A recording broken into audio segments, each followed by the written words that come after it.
বাংলা ভাব সম্প্রসারণ আপনা রাখিলে ব্যর্থ জীবন সাধনা জনম বিশ্বের তরে পরার্থে কামনা। তো এই ভাব সম্প্রসারণটি পড়া হচ্ছে উচ্চতর বাংলা ব্যাকরণের নির্মিতি, লিখেছেন ডক্টর নিরঞ্জন অধিকারী।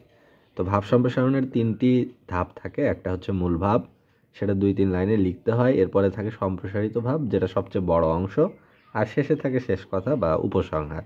তো প্রথমেই মূল ভাবে যাওয়া যাক।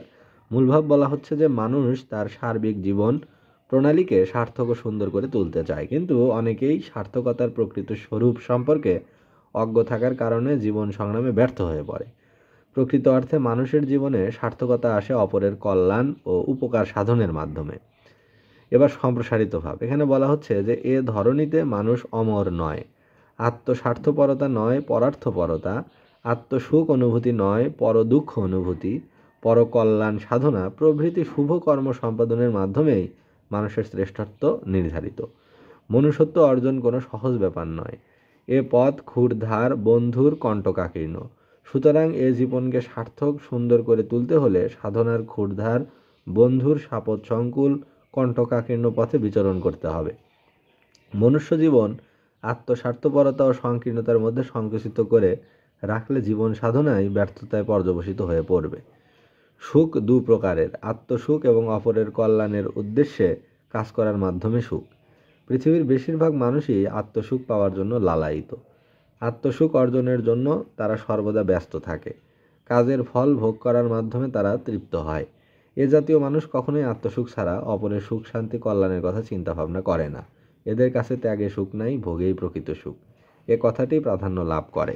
অপরদিকে পৃথিবীতে স্বল্প সংখ্যক লোক আছেন যারা আত্মস্বার্থপরতা বা আত্মকল্যাণে বিশ্বাসী নয়। তারা নিজের সুখের কথা চিন্তা না করে অপরের কল্যাণ বা সুখের জন্য সর্বদা অক্লান্ত পরিশ্রম করে থাকেন।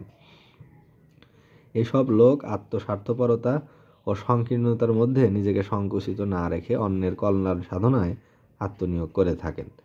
পরার্থপরতা, পরসুখ দুঃখ অনুভূতি, পরকল্যাণ সাধনা প্রভৃতি শুভ কার্য সম্পাদনের মাধ্যমে তারা মনুষ্য সমাজে শ্রেষ্ঠ নিরূপিত হয়ে থাকেন। অপরের মুখে হাসি ফোটানোর মধ্য দিয়ে তারা সার্থকতা লাভ করেন। অপরের সুখ শান্তি কল্যাণের জন্য নিজের সুখ শান্তিকে বিসর্জন দিতে এরা কখনো কুণ্ঠাবোধ করে না।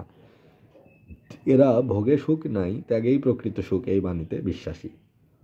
এবার শেষ কথায় বলা হচ্ছে স্বার্থপরতা নয় পরার্থপরতায় জীবনের সাধনা হওয়া উচিত। স্বার্থপরতায় ব্যস্ত থাকলে সে সাধনা ব্যর্থ হয়, কিন্তু পরার্থপরতায় নিজেকে নিয়োজিত করতে পারলে সে সাধনা পরিপূর্ণ হয়ে ওঠে। অর্থাৎ এখানে মূল বিষয়টা হচ্ছে যে মানুষের আপন স্বার্থ, আর একটা হচ্ছে পরার্থপরতা বা অপরের উপকার করার যে মানসিকতা। তো সুখ অনুভূতি এবং দুঃখ অনুভূতি, কল্যাণ সাধন অকল্যাণ সাধন, এগুলো আসলে মানুষের শ্রেষ্ঠত্বের নির্ধারক। তো মানুষ যদি মনুষ্যত্ব অর্জন করে সার্থক সুন্দর জীবন করতে চায়, তাহলে মানুষের এই বন্ধুর সাপদ সংকুল কণ্টকাকীর্ণ পথে বিচরণ করতে হবে অপরের স্বার্থকে প্রাধান্য দিয়ে। আত্মস্বার্থপরতা এবং সংকীর্ণতার মধ্যে সীমাবদ্ধ থাকলে, সংকুচিত থাকলে জীবন সাধনায় ব্যর্থতায় পর্যবসিত হবে। এখানে 2 প্রকারের সুখ পাওয়া যায়, একটা হলো আত্মসুখ, আর একটা হচ্ছে অপরের কল্যাণের উদ্দেশ্যে কাজ করার মাধ্যমে সুখ। বেশিরভাগ মানুষ আত্মসুখের পিছনে ছোটে এবং একটা সময় আত্মসুখ তাদের কাছে বিতৃষ্ণার মতো হয়ে পড়ে।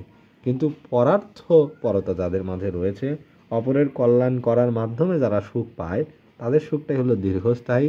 তারা নিজেরাও সুখ উপভোগ করতে পারে, সুখ তাদের ভিতরে বোধ হয় এবং অন্যেরাও তাদেরকে সামাজিকভাবে অত্যন্ত সম্মানের সাথে, অত্যন্ত আদরের সাথে তাদেরকে রাখে। এতে তারা সমাজের অনেক ঝামেলা থেকে তারা মুক্ত থাকে, মানসিক চাপ থেকে মুক্ত থাকে এবং তাদের জীবন আলটিমেটলি বা অবশেষে সুখ অনুভূতির ভিতর দিয়েই কিন্তু যায়।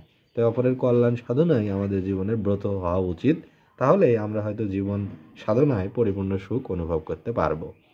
তো এই অংশটুকু পড়া হলো উচ্চতর বাংলা ব্যাকরণ ও নির্মিতি, লেখক ডক্টর নিরঞ্জন অধিকারী।